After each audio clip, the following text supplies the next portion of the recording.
Om Jnanatimirandasya Jnananjanan Shalakaya Chokshurunmilitam Jena Tasmai Shri Gurave Namaha. Gurave Gaurachandraya Radhikaya Stadalaye Krishnaya Krishna Bhaktaya Tadbhaktaya Namo Namaha. Narayanam Gurum Vande Sharanyam Bhakta Bandhavam Gauramanubhishtam Purnam Radha Dasyam Pradayakam Nirupanugacharya Varyamburupa Manjari Preshtakam Patita Pavana Bandhavam Yugacharya Narayanam Vanchakalpatarubhyascha Kripa Sindhubhya Evacha Patitanam Pavanebhyo Vaishnavebhyo Namo Namaha. Namo Mahavadanyaya Krishna Prema Pradayate Krishnaya Krishna Chaitanya Namne Gaura Twise Namaha. Shama Sundara Shikanda Shekara Ismiraha Siramurali Manohara Radhikara Shikamam Kripanide Shwapriya Charana Kinkarim Kuru Tapta Kanchana Gaurangi Radhe Vrindavaneshwari Vrishubhanu Sute Devi Pranamami Hari Priye Vrindai Tulasi Devyai Priyai Keshava Sacha Krishna Bhakti Prade Devi Satyavatyai Namo Namaha. Shri Krishna Chaitanya Prabhu Nityananda Shri Advaita Gadadhar Shri Vasadi Gaura Bhakta Vrinda Hare Krishna Krishna Krishna Hare Hare Hare Ramo Ramo Ramo Hare Hare. Então, primeiramente, eu gostaria de dar início oferecendo as minhas mais humildes e respeitosas reverências à poeira dos pés de lótus de Paramaradatama Shri Guru Pada Padma Nitya Lila Pravishta Om Vishnupada Paramahamsa Parivraja Acharya Ashtotara Sata Srimad Shila Bhaktivedanta Narayana Goswami Maharaj Shila Gurudev. E também a todos os Shirupano Gauriya Guru Varga, todos os Tridandi Sannyasis, Brahmacharis, Vaishnavas, Vaishnavis, e a todos aqui hoje reunidos as minhas mais respeitosas reverências. Então, pela misericórdia sem causa de Srila Gurudeva, de todos os nossos mestres do passado, presente e do futuro, nós podemos nos reunir aqui mais uma vez para dar sequência à leitura do Uddhava Gita, capítulo 17, verso 48.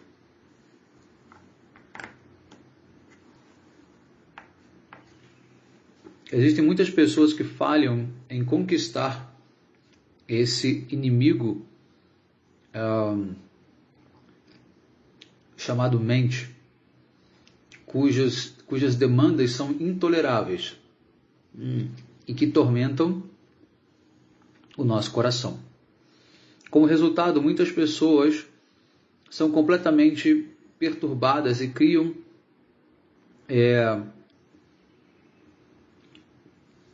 discussões inúteis com os outros, concluindo que as outras pessoas são ou seus amigos ou seus inimigos, ou simplesmente indiferentes a eles. –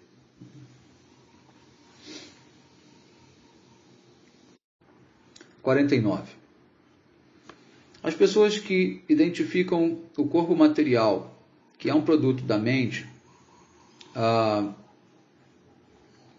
que se identificam com o corpo material, que é um produto da mente, possuem uma inteligência obscura, né, ofuscada, pensando em termos de eu e meu, ou seja, sempre para mim, isso é meu, aquilo é meu, né, eu. Por causa da ilusão dessas pessoas de ter o eu, né, ou seja, isso é meu, aqueles são os meus parentes, essa pessoa é um forasteiro, etc. Eles simplesmente vagam numa escuridão sem fim. Ou seja, o julgamento dos outros pelo aspecto corpóreo em diversos aspectos, diversos sentidos, ou seja, pessoas de etnias diferentes, pessoas de cor diferente, pessoas de tamanhos diferentes, pessoas de países diferentes, de cidades diferentes, né, de gêneros diferentes. Então, sempre essas pessoas que estão controladas pela mente terão, vamos dizer assim, a necessidade sempre de pautar a realidade baseada na concepção corpórea. Porque ele não vê a si mesmo, né, nada além do que um corpo. Por mais que ele possa até muitas vezes dizer que crê na existência da alma, ele não tem ainda uma experiência direta com essa alma. Ele apenas entende esse processo intelectualmente, o que não garante que ele não tenha preconceitos. Tá? Isso é algo muito forte, né? Muito forte no mundo material. Preconceito. E o preconceito, ele é talvez o pior dos pecados. Por quê? Porque o preconceito, ele faz com que o outro seja do jeito que você acha que ele tem que ser e não do jeito que ele é. O preconceito, ele cria uma barreira de acesso à essência do outro, né, em função daquilo que você vê na superfície, em função daquilo que você julga a partir do que você vê. Então, é uma série de ilusões sucessivas quando você baseia a tua vida na concepção corpórea, né? Então, é preciso primeiro estudar, ter o respaldo das escrituras sagradas para entender como funciona a vida, como funciona a psique, como funcionam as relações humanas. Depois tentar aplicar isso na sua vida e observar a sua vida no sentido de ver cada aspecto sutil, né, que te prende ainda, né, por mais que você muitas vezes ache que você já tem um bom padrão, talvez não tenha. Talvez algumas coisas ainda passem desapercebidas. É importante sempre estar se policiando nesse sentido, né, para você evitar certos preconceitos. Verso 50. Se você argumenta que os infiéis são a causa do seu sofrimento, então o que você dirá sobre a alma eterna? Felicidade e sofrimento são resultados do contato dos sentidos com os seus objetos, né, referentes, e de maneira nenhuma afetam a alma. Se alguém morde a sua língua, né, se alguém morde a própria língua, quem ele pode culpar por essa dor, a não ser ele mesmo? É que é uma boa metáfora, porque, na verdade, a vida, né, as reações kármicas negativas, elas são como morder a própria língua.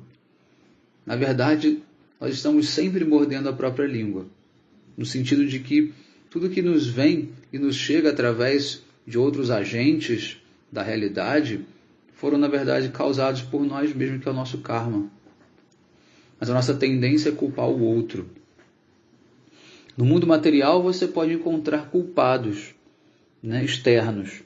Mas na visão espiritual, você tem que entender que, na verdade, o culpado é você. Não importa o maior mal que te aconteça, né, o maior culpado é você. Né? Ou seja, muita gente se acha vítima e inocente quando sofre algum tipo de abuso, algum tipo de injustiça, né? Seja lá o pior que possa parecer algo assim. Na verdade, aquela pessoa ou aquele ser, né, pode ser um animal, um inseto, enfim, qualquer coisa, uma situação, né, de repente a natureza, né, as causas adidêvicas, né, são apenas instrumentos do seu karma. Não que aquela pessoa não deva ser punida. É claro que aquela pessoa, ela também teve o livre-arbítrio dela de agir, mas rapidamente foi feito um arranjo, né, para que ela agisse dentro daquele livre-arbítrio dela, né, contra você, porque você já tinha um karma. Então ela paga pela ação dela, tá? Mas automaticamente você tem que entender que se aquilo chegou até você, aquilo é o seu karma. Por exemplo, eu sei que é bem complicado entender isso, tá? Mas a gente tem que se esforçar um pouco para abstrair, né, e tentar ver como funciona tudo isso.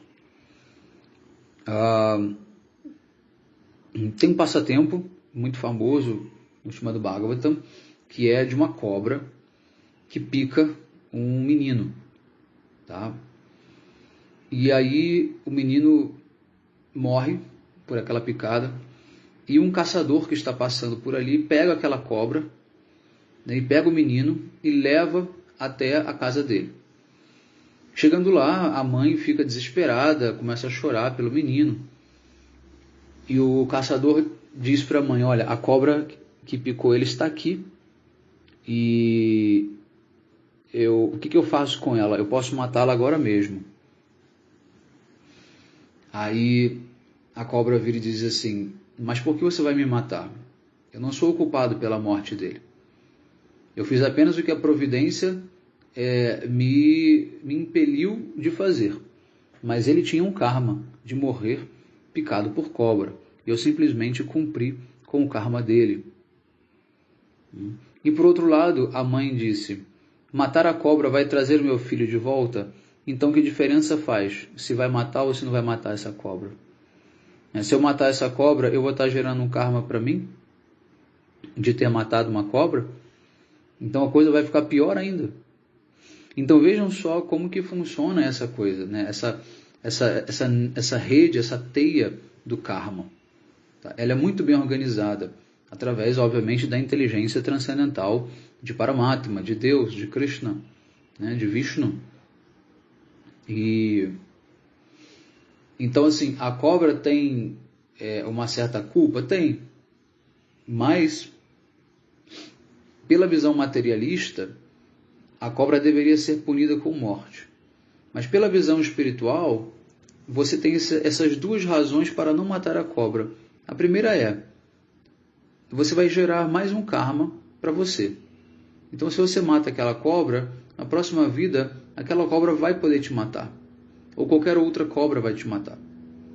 Entende? E segundo, por quê?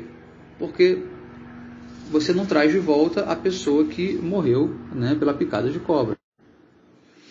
Então é muito importante trabalhar o quê? O perdão. O perdão no sentido de que se alguém vem e faz alguma coisa de ruim para você, você não precisa revidar. Você simplesmente aceita como um karma teu. Você se purifica disso, né? E depois você não gera mais um karma negativo. Tá? Porque não é porque alguém fez para você que você tem o direito de revidar como se fosse uma ação neutra ou uma ação sem karmas. Não. Você vai entrar naquele ciclo de mata um, o outro mata. Mata um, o outro mata. E assim você vai por vidas e vidas. Então, olha o exemplo que o Brahmana Djavanti deu aqui para nós, nós lemos na última aula. Como ele sofreu uma série de ataques, uma série de provocações, das mais pesadas, tá? Ele foi torturado, ele foi espancado, ele foi amarrado, ele foi humilhado, né? Urinavam em cima dele, roubavam a comida dele. E o que ele fez? Absolutamente nada. Ele simplesmente aceitava tudo como misericórdia de Krishna. Essa é a visão de um Vaishnava. Tá? Eu sei que isso é dificílimo para as pessoas comuns entenderem. Eu sei que isso é dificílimo até mesmo para devotos neófitos entenderem. É porque ainda falta conexão com Krishna. Enquanto você não tiver conexão com Krishna, enquanto você não reconhecer a presença de Krishna em tudo, você vai sempre ter medo você vai sempre reagir à realidade, você vai sempre tentar sobreviver na selva da existência material, como se não houvesse nada além da sua própria disposição e força para lutar e sobreviver. Mas a consciência de Krishna, ela traz exatamente o contrário. É a consciência de que Deus está ciente de tudo, de que Deus permite que certas coisas aconteçam, Deus não tem peninha de você, e Ele vai te punir, não importa como, Ele vai inclusive te mandar para o inferno muitas vezes para você sofrer pesado, para que você aprenda, para que você pague por aquilo que você fez. Agora, se você se rende, se você aceita essa purificação, então rapidamente Krishna, ele te eleva para uma plataforma de um devoto rendido. Ser rendido é isso, é aceitar. Então a gente tem que procurar se inspirar nesse exemplo e aplicar isso no nosso dia a dia. Só que a alma condicionada que está identificada com o corpo, ela é muito reativa. Alguém fala uma coisa, ela responde. Alguém bate, ela revida. Alguém critica, ela critica de volta. Então a gente tem que tomar muito cuidado com essa questão de ser reativo. Nós precisamos ser mais passivos, mais proativos, no sentido de quer fazer alguma coisa para revidar, que seja alguma coisa que vá transmitir bhakti para essa pessoa. E a maior das lições para um agressor é o perdão da vítima. É a vítima transcender aquela agressão e mostrar para ele que ela não se afeta com aquilo, que aquilo é muito pequeno perto da realidade devocional que ela vive, da relação com Deus que ela tem, que aquilo é tão pequeno que vai fazer aquele agressor pensar duas vezes, porque muitas vezes ele faz isso para chamar atenção, ele faz isso por uma necessidade também de autoafirmação, de prestígio, ele quer ver a tua reação negativa, tá? Mais do que só te fazer mal, ele quer ver a tua reação negativa, ele quer criar uma situação onde ele possa interagir. Geralmente são pessoas muito carentes. Então, quando você reage de maneira positiva, você quebra com aquela necessidade dele de estar fazendo mal, e isso gera um efeito positivo. Isso gera um efeito muito positivo. Então, os santos agem assim. Os devotos elevados agem assim. Então, aos poucos, nós temos que introjetar isso no nosso dia a dia, colocar isso nas nossas vidas, e vocês vão ver o resultado, o efeito positivo que dá você ser, vamos dizer assim, humilhado, né, e simplesmente aceitar como misericórdia de Krishna. Próximo verso 51. Se você disser que os semideuses que controlam os sentidos corpóreos causam sofrimento, ainda assim esse sofrimento não pode ser aplicado à alma. Atuando e sendo atuado, no sentido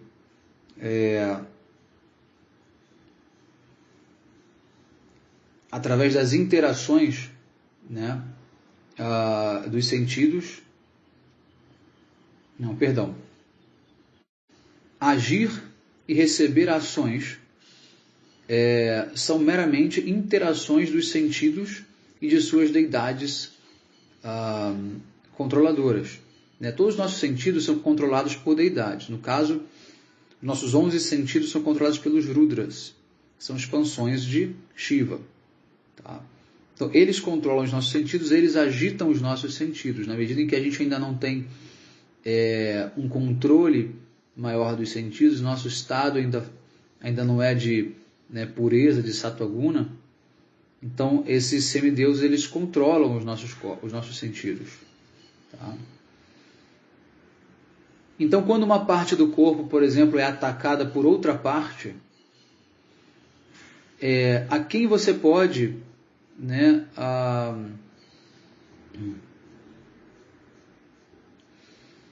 a quem você pode, por exemplo, manifestar a sua ira. Né? Se você mesmo se machuca, você vai ficar com raiva de quem? Né? Se um dente teu morde uma língua, você vai ficar com raiva do seu dente? Não tem como. Então, da mesma forma, você tem que tentar projetar isso para o outro também, não ficar com raiva do outro, porque o outro é como se fosse apenas um agente daquele seu karma. 52.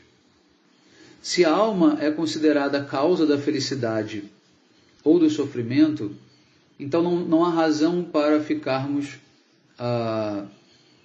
irados, né, com os outros, porque a felicidade e o sofrimento, né, na verdade, são oriundos da natureza da alma. De acordo com essa teoria, nada existe além da alma.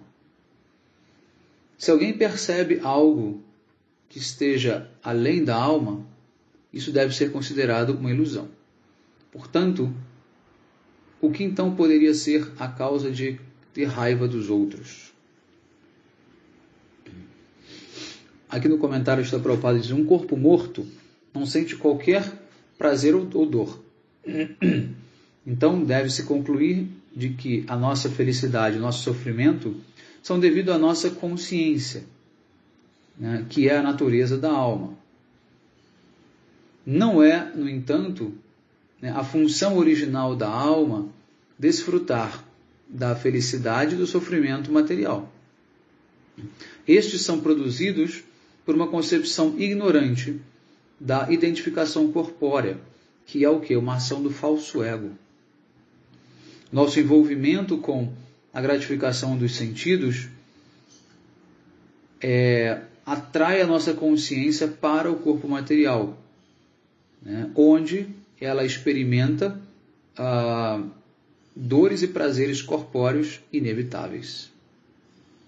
Então, a dor e o prazer estão numa dimensão que é a interseção da consciência da alma e também do corpo material, ou seja, está no âmbito da mente. A mente é essa ponte. A mente é a ponte entre a consciência e o corpo. Então, a dor está na região da mente, tá? Na região do corpo sutil, vamos ser mais específico, que é mente, inteligência e falso ego. Então, o falso ego gera a identificação corpórea, a inteligência fica, né, obscurecida, obstruída e, obviamente, atua de maneira errada, e a mente é quem vai produzir essa realidade, né, sensorial, perceptiva, de dor ou de prazer. Então, se você não tem, por exemplo, identificação corpórea, automaticamente você não tem por que sentir dor ou prazer físicos. É como se o seu corpo já fosse morto. A sua alma está ali, presente, mas não tem qualquer relação ou afeto com ele. 53. Se nós pensarmos, por exemplo, que a ação dos planetas, né, são a causa do sofrimento e da felicidade, então aonde está a relação dele com a alma? Os planetas, eles podem apenas causar felicidade e sofrimento, né, para aquilo que nasce, ou seja, o corpo. Astrólogos muito especializados, eles explicam que os planetas são a única causa, né, do sofrimento para as pessoas. Portanto, porque a alma é distinta do corpo material e dos planetas, contra quem nós iremos manifestar raiva? Ou seja, pensando nós no sentido da alma. Tá? Ou se nós somos uma alma, se você já entendeu que você é uma alma, né, contra quem você vai ficar irado? Não há nenhuma necessidade de você sentir raiva, nem do sofrimento, nem da felicidade.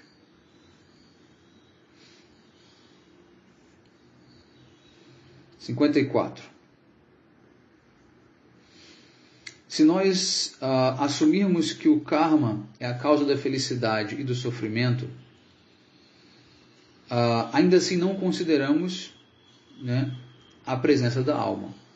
O karma ou atividade fruitiva acontece quando existe um espírito consciente, né, uma alma consciente e um corpo material que passa por transformações, né, de felicidade e sofrimento como uma reação ao trabalho dele. Porque o corpo não tem vida, ele não pode ser, na verdade, a causa da felicidade ou do sofrimento, nem mesmo a alma, que está também totalmente alheia ao corpo material.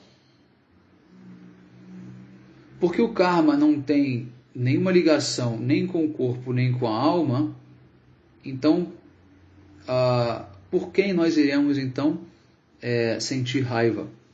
Ele está aqui agora colocando esses versos todos com um finalzinho igual, né? Por que então nós iremos sentir raiva? Ou seja, é a nossa própria mente, né? O tempo todo. Não é nem o corpo, nem a alma, é a nossa mente.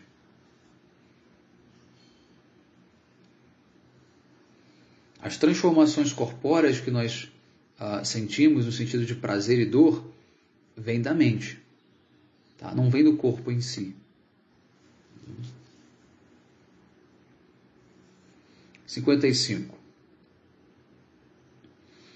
Agora, se o tempo fosse, né, vamos dizer assim, aceito como a causa da felicidade ou do sofrimento, então aquela experiência não se aplica também à alma, porque a alma ela é uma expansão da potência do Senhor Supremo, e o tempo também é uma expansão espiritual, da energia espiritual do Senhor Supremo. Certamente o fogo não queima as suas próprias chamas, né? Nem a neve sente frio com a sua temperatura. Então a alma é transcendental, está além da experiência material de felicidade e sofrimento. Portanto, por quem nós devemos sentir raiva?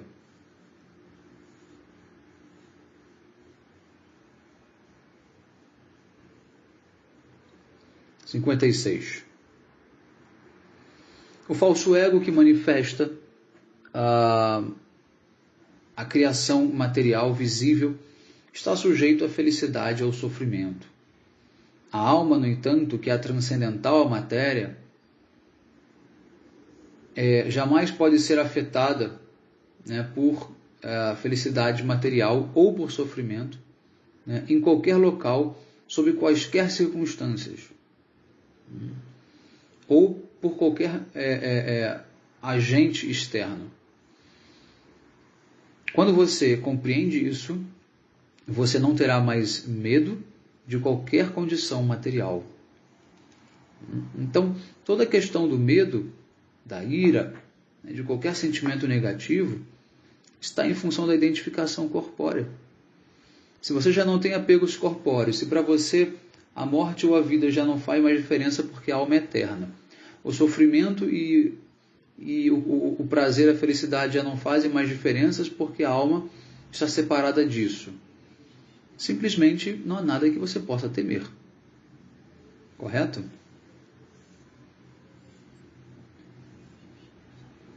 (57) Eu devo cruzar este enorme oceano da existência material, né,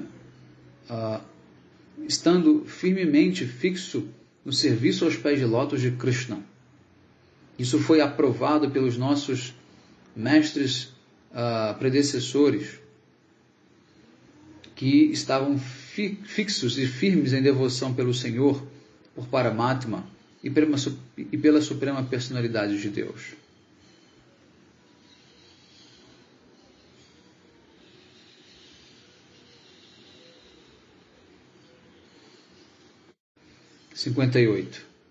Então Krishna disse: ficando assim desapegado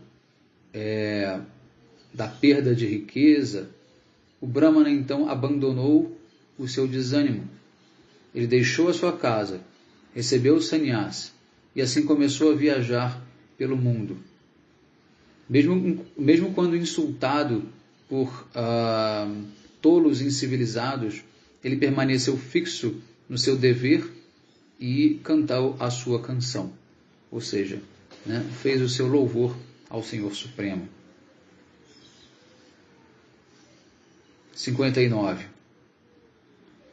Nada além da especulação mental faz com que a alma experiencie felicidade ou sofrimento.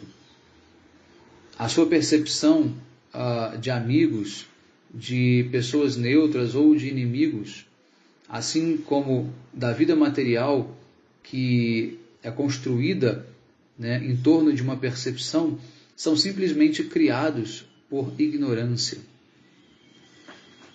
Como dizia Srila Sridhara Goswami Maharaj, todo o meio ambiente é favorável, é meu amigo. Tudo que está em volta é meu amigo. Eu não tenho inimigos. Todos são amigos, porque todos irão, de uma certa forma, agir de acordo com aquilo que Deus quer para a minha vida. Isso é rendição. Tá? Porque quem dá o nosso karma é Krishna, é Paramatma. Então Paramatma, ele vai organizar o nosso karma de tal maneira que a gente vai receber uma punição ou uma premiação favoráveis para o nosso avanço espiritual. Deus não faz nada que não seja favorável para nós. Então até o sofrimento que nos chega deve ser visto como algo favorável, que é para você aprender com aquilo. Então, se há algo de errado nesse meio ambiente todo, sou eu, que não estou vendo esse meio ambiente como sendo um meio ambiente sempre amistoso, sempre favorável. Isso é consciência de Krishna. Isso é você estar em comunhão plena com Deus. Tá? 60. Meu querido Uddhava, fixando a sua inteligência em mim, você deve controlar completamente a sua mente, porque essa é a essência do yoga. 61.